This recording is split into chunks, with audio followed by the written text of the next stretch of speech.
Hi guys, good morning, welcome to my vlog. मुझे आशा है आप ठीक होंगे। और आज इतनी ज़्यादा सर्दी हो रही है जयपुर में। मैंने कॉटन सॉक्स के ऊपर ये ऊनी मोजे पहन रखे हैं और मैंने स्वेट शर्ट के ऊपर ये वुलन स्वेटर पहन रखा है। मतलब जयपुर के हिसाब से ठंड बढ़ रही है, पर ऑफ कोर्स यूरोप वगैरह के हिसाब से कंपेयर करो तो ये सर्दी कुछ नहीं है। गाइस, अखबार में आया है कि शीतलहर शुरू हो गई है और एक ही रात में तापमान 4 से 6 डिग्री तक गिर चुका है। और मैं पी रही हूँ वीगन चाय। गाइस, ये जो सर्दी है ना, ये एक हफ्ते का अलर्ट किया है तापमान के संबंध में अखबार में। गाइस देखो, बंदर आ गए और यहाँ से झांक रहे सुबह सुबह। उन्होंने केले देख लिए अम्मा के हाथ में।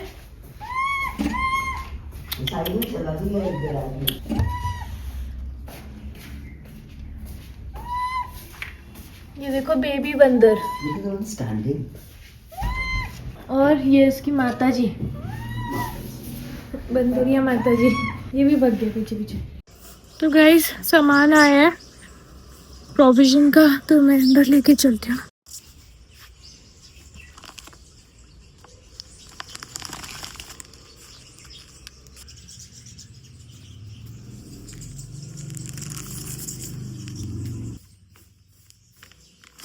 गौरैया चावल खाने आ गई हैं।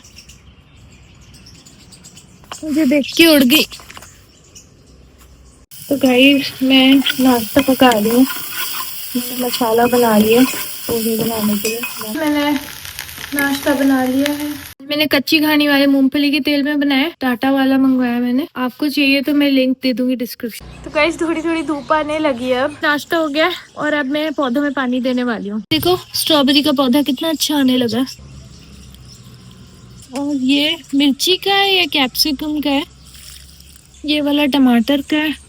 इस समय मैं पाइप से पानी नहीं दे रही हूँ क्योंकि जो छोटे छोटे पौधे हैं वो पाइप के पानी के प्रेशर से खराब होने लगते हैं। वो प्रेशर से उनको धक्का लग जाता है और पानी भी काफी वेस्ट होता है एक एक पौधे से पाइप जब शिफ्ट करते हैं। तो फिर ये रैंडमली ये डब्बा यहाँ रखा हुआ था मैंने काफी समय से, तो मैं इसी से पानी दे रही हूँ। यूजुअली तो मैं इनमें पौधे उगाती हूँ, सस्टेनेबिलिटी के हिसाब से मुझे ये ऑप्शन अच्छा लगता है। वैसे तो प्लास्टिक के बॉटल्स में कोई नहीं उगाना चाहता, मतलब हमें यही लगता है ना कि हम सुंदर गमले में उगाएं। पर फिर मेरे को लगा कि ये तो हम रद्दी में ही देंगे, ये रिसाइकलिंग में जाएगा और गल के वापस प्लास्टिक की बॉटल ही बनेगा। मतलब पौधे को तो माइट एज वेल एक पौधा उग जाए, क्योंकि पौधे को तो इतनी सी जगह चाहिए होती है ना कि जिस तरह इसकी जड़ें सुरक्षित रह जाएं एक बंद एनक्लोजर में। तो इसलिए मैंने ये बॉटल्स यहाँ रखी कि जैसी भी वो लगती देखने में, अच्छी ना लगे तो ना लगे, मतलब पर्पस से सर्व की पौधे उग रहे हैं एटलीस्ट। तो गाइस, इस गमले में 2 अनार के पौधे उग रहे हैं।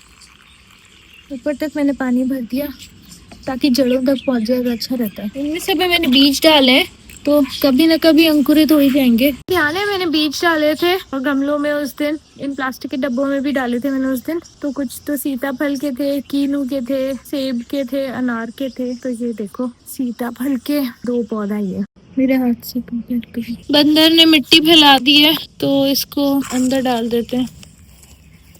आपको कई सारे टूटे हुए गमले भी दिखेंगे यहाँ पर सारे पौधों के बीच में, और उनका कारण ये है कि हमारे यहाँ अक्सर बंदर आते हैं। तो हमेशा तो हम फेंक देते थे उन गमलों को, क्योंकि क्या काम है टूटे हुए गमले का। वैसे तो कहते हैं टूटी हुई चीज रखनी नहीं चाहिए घर में, पर फिर क्या है ना कि बार बार हमारे यहाँ आए दिन बंदर तोड़ रहे हैं गमले। और मुझे नेट लगाना है, अभी तक नेट नहीं लगवाया है हमने, तो इसलिए मैंने सोचा कि जैसे अगर बड़ा गमला है तो उसके आधे साइज में, तो उतनी जगह में तो वो एक छोटा पौधा तो उगा ही सकता है उतने समय तक, जब तक पौधा, मतलब वो पौधा सैपलिंग स्टेज से पौध उसकी थोड़ी बड़ी होती है तब तक। तो वेस्टेज कम है गाइस, यही है मेनली तो। और बड़े पौधों को हम शिफ्ट कर देते हैं बड़े वाले गमलों में, तो जितने दिन चल जाए उतने दिन ठीक है। मेनली मेरा यही इरादा है कि मैं ज्यादा से ज्यादा पौधे उगा सकूं, स्पेशली मैं पेड़ों के पौधे उगा सकूं, और वो भी फलदार पेड़ों के। और वो मैं क्यों कर रही हूँ, वो एक सरप्राइज है और मुझे आशा है कि जल्दी ये सरप्राइज हमारा पूरा होगा। एक हमारा छोटा सा इनिशिएटिव होने वाला है। I am fingers cross. तो देखते हैं अगर सब कुछ अच्छे से चला और ये हो गया तो।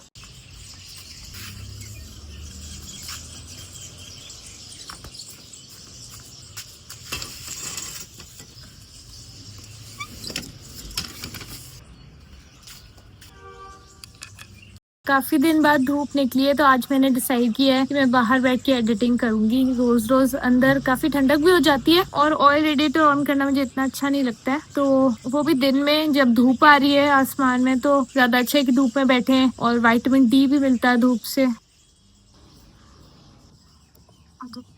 इतनी धूप है यहाँ पर और इतनी गर्माहट हो रही है उस धूप की वजह से कि कोई कह ही नहीं सकता। ऐसा बिल्कुल नहीं लग रहा कि सुबह इतनी ज्यादा सर्दी हो रही थी। जिस एरिया में मैं बैठी हूँ वहाँ ज्यादा धूप नहीं आ रही, कम धूप आ रही है क्योंकि कंप्यूटर भी है ना, तो मैं कंप्यूटर को धूप में नहीं रखना चाहती हूँ, मतलब डायरेक्ट सनलाइट में। तो थोड़ा सा मैं खुद यहाँ पे धूप में आके जो डायरेक्ट सनलाइट है वहाँ आके खड़ी होती हूँ क्योंकि थोड़ी सी ठंडक होने लगी है वहाँ पर। वो बाय द वे आपने नींबू का पौधा देखा क्या हमारा? दिखाते हो आप, ये वाला है और इसके साथ ही श्यामा तुलसी अपने आप उग गई है क्योंकि वो बीज उड़ते हैं ना, और चिड़िया का भी हाथ रहता है इसमें। थोड़ी देर बिना चप्पल भी खड़े रहना चाहिए ना, इसको कहते हैं ग्राउंडिंग। ग्राउंडिंग हो जाती है, मतलब ऐसे कहते हैं कनेक्ट विद मदर नेचर, धरती माँ के साथ खड़े रहने का मौका मिलता है हमें। एक तरह का ये भी मेडिटेशन ही है कि हम कितना ज्यादा धरती के साथ, वातावरण के साथ, पर्यावरण के साथ एक रिश्ता बनाते हैं, यू नो। तो नेचर में रहना बहुत ज्यादा हीलिंग होता है।